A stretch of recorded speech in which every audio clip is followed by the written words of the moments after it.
Can the urge for violence and murder be passed down genetically from parent to child, and can that primal nature be suppressed with the perfect upbringing and the ideal suburban environment? Sundial by Catriona Ward is a book about mothers and daughters, nature versus nurture, and the things we pass down to and teach our children, both the good and the bad. When our children are a mirror for ourselves, what does it mean when the reflection we see terrifies us? And the book asks the question, what lengths would you go to stop your child from becoming the monster you know they could be? And what would you do if you couldn't stop it? These are the questions our protagonist Rob has to grapple with as she reveals and dissects her violent past to her daughter in hopes of saving her from the same fate. When the story starts, we're introduced to Rob, who is the protagonist of the story, her husband Irving, and her two daughters, Callie and Annie. Right off the bat, we find out that while Rob and her family present themselves as the ideal and typical suburban family, two kids, house with a white picket fence, the parents are respected members of the community, Rob being a school teacher and Irving being a college professor, beneath the surface they are anything but happy and functioning. It's revealed that Irving has had a history of frequent affairs and of being emotionally abusive and borderline physically abusive. Rob tells us all of this, and while it is very heartbreaking, she drops subtle clues as to why she hasn't left yet. Something about an agreement or some kind of arrangement that her and Irving have, and that she owes him or is indebted to him somehow.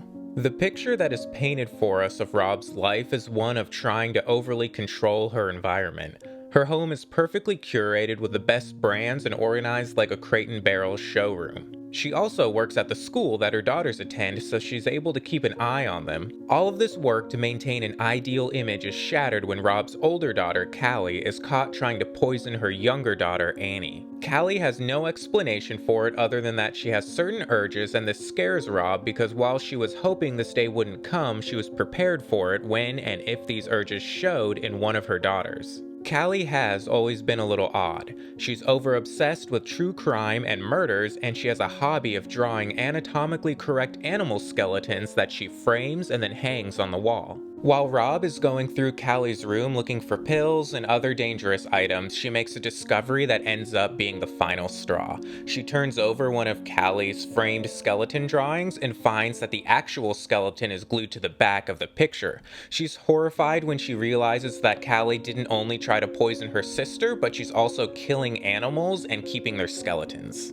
At this point, Rob decides she needs to take Callie with her on a mother-daughter retreat of sorts.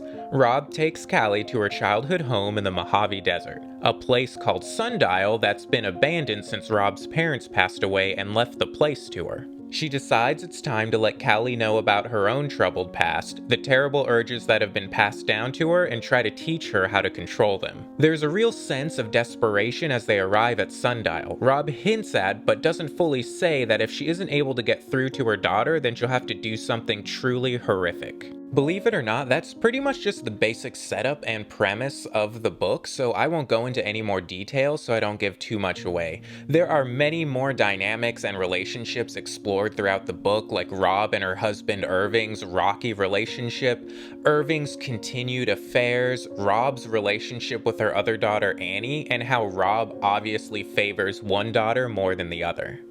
The main themes explored in the book are nature versus nurture, as well as the relationship between a parent and a child, more specifically mothers and daughters.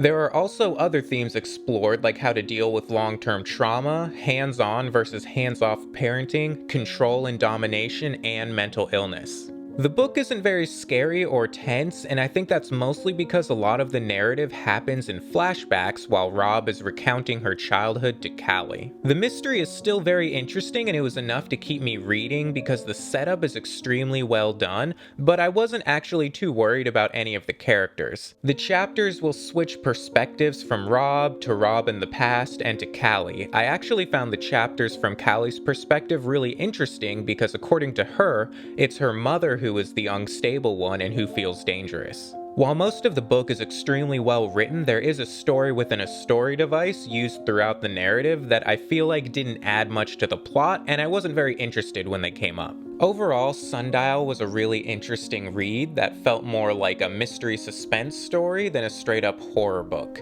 Catriona Ward is a wonderful writer, and if you're looking to get into some of her books, I would recommend The Last House on Needless Street, which is a book I really enjoyed.